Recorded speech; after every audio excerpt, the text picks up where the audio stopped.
Marhaba. Right now we're going to talk about relative pronouns in Arabic, or what we call in Arabic الاسم الموصول, sort of the arrived name or the arrived noun is literally what we're saying. In English we have several different relative pronouns, including who, that, which we use in sentences like I still have the books that I read in my childhood. Do you know the people who live in the yellow house? Do you remember the woman whom we met at the party? All of these would be the relative pronouns, the pronouns that refer specifically back to a noun earlier in the sentence, what we would call the antecedent if we were being fancy about it. So, the books that, the people who, the woman whom. There's always a noun floating back there earlier that this pronoun, this relative pronoun, is referring to. First, before we get into the woods with this big chart, a reminder about what al-ism al-mawsul is not.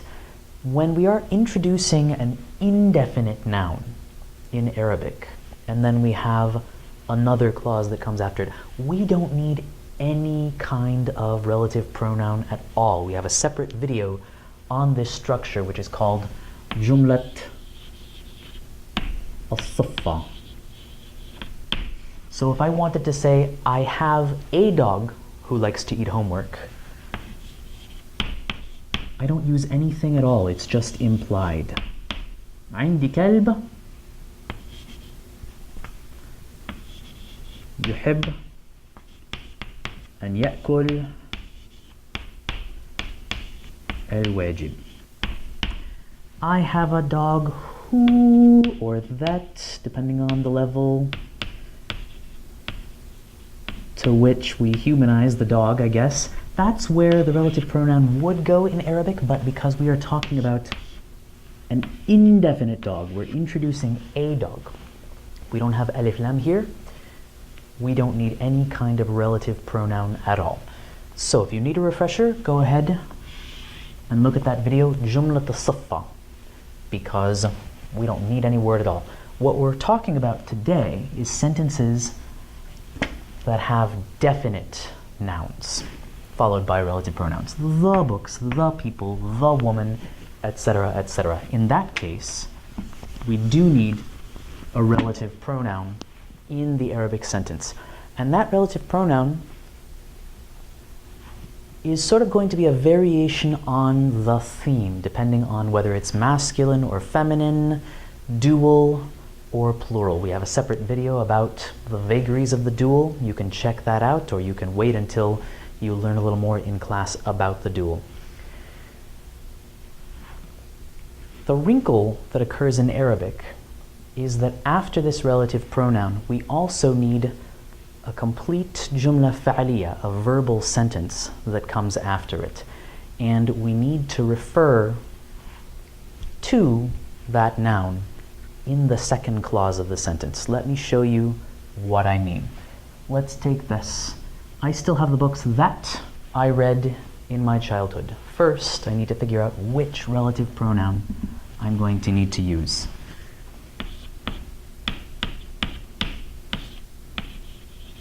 لا أزال عندي الكتب. Okay.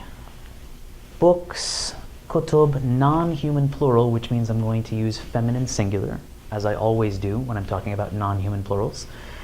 So, feminine singular, التي.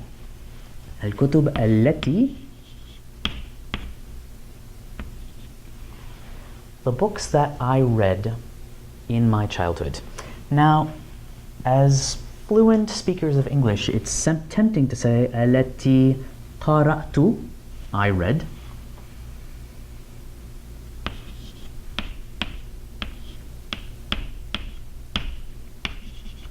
في طفولتي.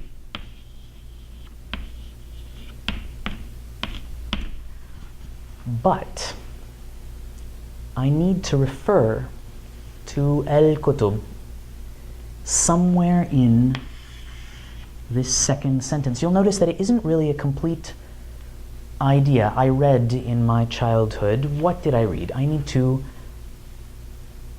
refer somehow to al-kutub. So literally in Arabic, the workaround would be al-kutub التي قرأتها.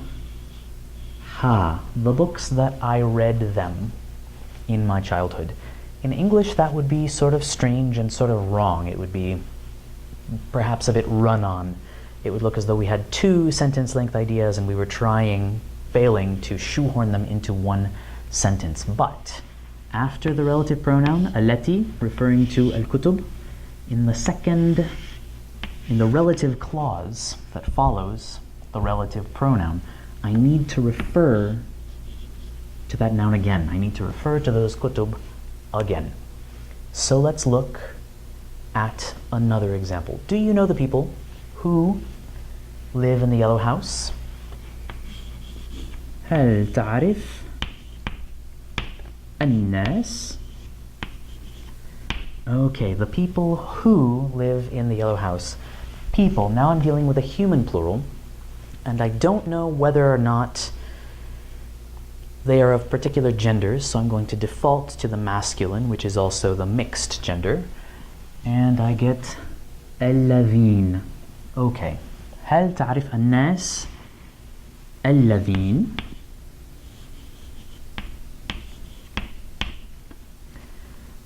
يسكنون? Okay, the people who live in the yellow house. I need to conjugate the verb for الناس. It needs to be that third person plural conjugation. الذين يسكنون في الأصفر. Now, we don't have an object pronoun here, but I have successfully referred to those people again because this verb is conjugated for them. So the reference to الناس is contained within يسكنون. Think of it as an imaginary hum, right? Who? I'm referring to those people. The people who they live in the yellow house. It's in there. There's a reference to the noun that the relative pronoun is referring to. So I'm good. One final example. Do you remember the woman whom we met at the party? Okay, let's get real. In spoken English, we would probably say who, or we could probably just remove the pronoun altogether. Do you remember the woman we met at the party? But in Arabic, we still need that relative pronoun. So, do you remember the woman?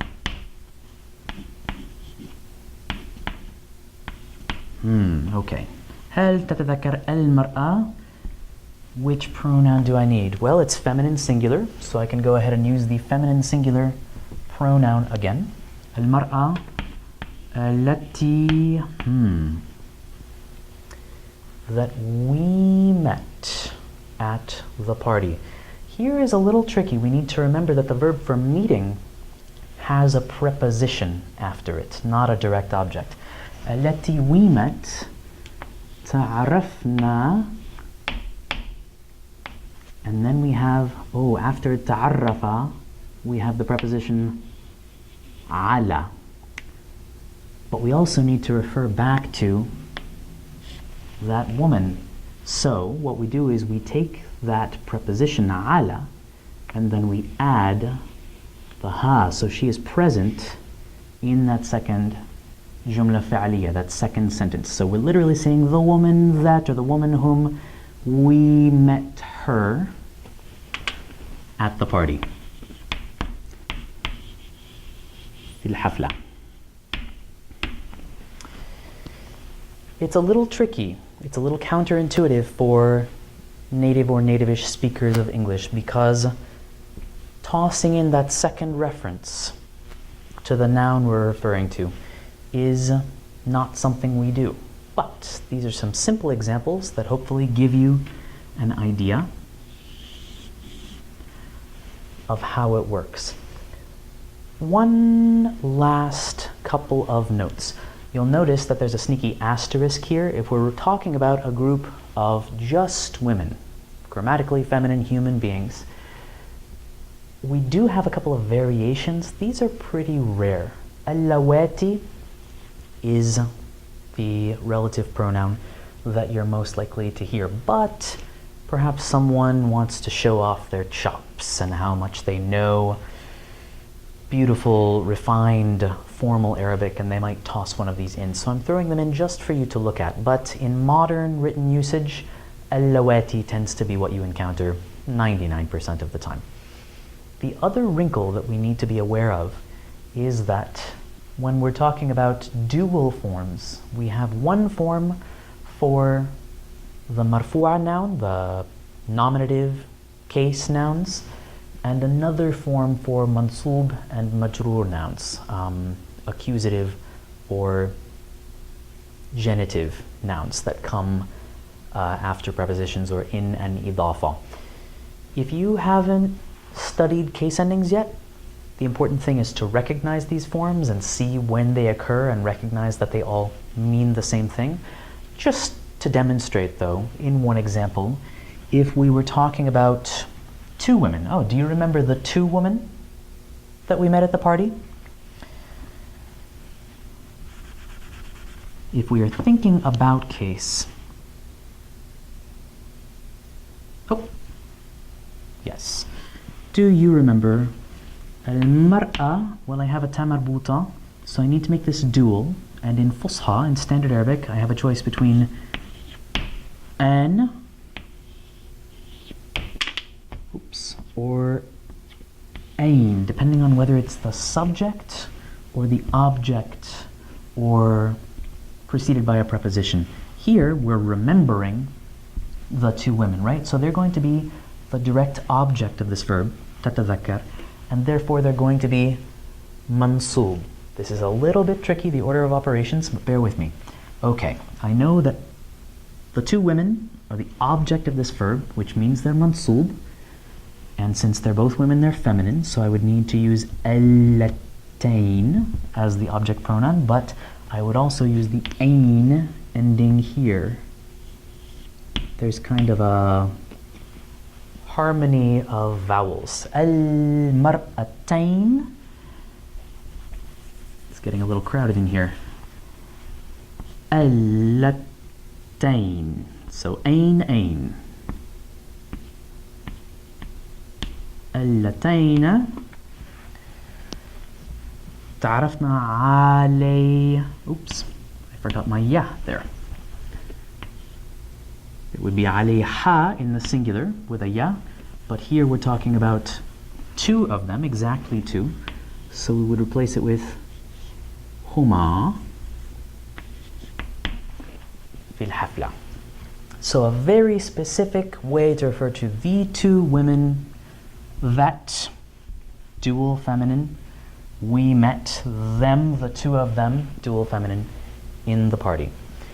If you haven't tackled the dual, activating the dual yet, don't worry about this so much. Just know to recognize it if you see it, understand that two things or two people are being referred to. If you have encountered the dual and you are working on activating it, remember that in Fusha, in formal Arabic, we need to be very specific about the case and the gender, and we have different forms that we might use depending on different cases. A final note is that in most colloquial spoken Arabics, all of these different relative pronouns can be replaced with one particle. In Egyptian and Levantine, it's illi. Sort of an elision of all these different forms. Illi, masculine, feminine, singular, plural, dual. We're just going to say illi. So I could say in Levantine or Egyptian colloquial, ما زال or لسه عندي الكتب اللي قريتها في طفولتي, or تعرف الناس اللي يسكنوا or اللي ساكنين في البيت الأصفر. In colloquial, it's very, very simple, and we don't need to worry about that order of operations in speech. But in writing, it is expected of us as mature, comfortable users of Arabic to be able to perform that kind of mental arithmetic and figure out exactly which of these relative pronouns we need.